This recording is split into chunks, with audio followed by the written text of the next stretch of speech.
எபேசியர் 2 அதிகாரம். அக்கிரமங்களினாலும் பாவங்களினாலும் மரித்தவர்களாயிருந்த உங்களை உயிர்ப்பித்தார். அவைகளில் நீங்கள் முற்காலத்திலே இவ்வுலக வழக்கத்திற்கு ஏற்றபடியாகவும் கீழ்ப்படியாமையின் பிள்ளைகளிடத்தில் இப்பொழுது கிரியை செய்கிற ஆகாயத்து அதிகார பிரபுவாகிய ஆவிக்கேற்றபடியாகவும் நடந்து கொண்டீர்கள். அவர்களுக்குள்ளே நாம் எல்லாரும் முற்காலத்திலே நமது மாம்ச இச்சையின்படியே நடந்து நமது மாம்சமும் மனசும் விரும்பினவைகளை செய்து சுபாவத்தினாலே மற்றவர்களைப் போல கோபாக்கினையின் பிள்ளைகளாயிருந்தோம். தேவனோ இரக்கத்திலே ஐஸ்வர்யமுள்ளவராய் நம்மில் அன்பு கூர்ந்த தம்முடைய மிகுந்த அன்பினாலே அக்கிரமங்களில் மரித்தவர்களாயிருந்த நம்மை கிறிஸ்துவனுடனே கூட உயிர்ப்பித்தார். கிருபையினாலே இரட்சிக்கப்பட்டீர்கள். கிறிஸ்து இயேசுவுக்குள் அவர் நம்மிடத்தில் வைத்த தயவினாலே தம்முடைய கிருபையின் மகா மேன்மையான ஐஸ்வர்யத்தை வருங்காலங்களில் விளங்கச் செய்வதற்காக கிறிஸ்து இயேசுவுக்குள் நம்மை அவரோட கூட எழுப்பி உன்னதங்களிலே அவரோட கூட உட்காரவும் செய்தார்.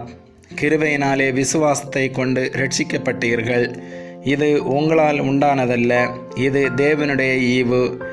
ஒருவரும் பெருமை பாராட்டாதபடிக்கு இது கிரியைகளினால் உண்டானதல்ல.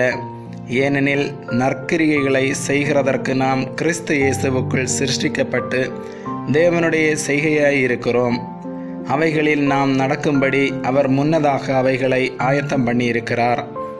ஆனபடியினால் முன்னே மாம்சத்தின்படி புறஜாதியராயிருந்து மாம்சத்தின் கையினாலே செய்யப்படுகிற விருத்த சேதனமுடையவர்களால் விருத்த சேதனம் இல்லாதவர்களானப்பட்ட நீங்கள் அக்காலத்திலே கிறிஸ்துவை சேராதவர்களும் இஸ்ரவேலுடைய காணியாட்சிக்கு புறம்பானவர்களும் வாக்குத்தத்தத்தின் உடன்படிக்கைகளுக்கு அந்நியரும் நம்பிக்கை இல்லாதவர்களும் இவ்வுலகத்தில் தேவனற்றவர்களுமாயிருந்தீர்கள் என்று நினைத்து கொள்ளுங்கள்.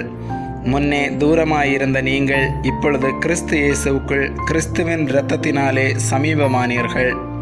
எப்படியெனில் அவரே நம்முடைய சமாதான காரணராகி இருதிறத்தாரையும் ஒன்றாக்கி பகையாக நின்ற பிரிவினையாகிய நடுச்சுவரை தகர்த்து சட்டத்திட்டங்களாகிய நியாய பிரமாணத்தை தம்முடைய மாம்சத்தினாலே ஒழித்து இருதிறத்தாரையும் தமக்குள்ளாக ஒரே புதிய மனுஷனாக சிருஷ்டித்து இப்படி சமாதானம் பண்ணி பகையை சிலுவையினால் கொண்டு அதனாலே இருதிறத்தாரையும் ஒரே சரீரமாக தேவனுக்கு ஒப்புரவாக்கினார். அல்லாமலும் அவர் வந்து தூரமாயிருந்த உங்களுக்கும் சமீபமாயிருந்த அவர்களுக்கும் சமாதானத்தை சுவிசேஷமாக அறிவித்தார். அந்தபடியே நாம் இருதிறத்தாரும் ஒரே ஆவியினாலே பிதாவினிடத்தில் சேரும் சிலாக்கியத்தை அவர் மூலமாய் பெற்றிருக்கிறோம்.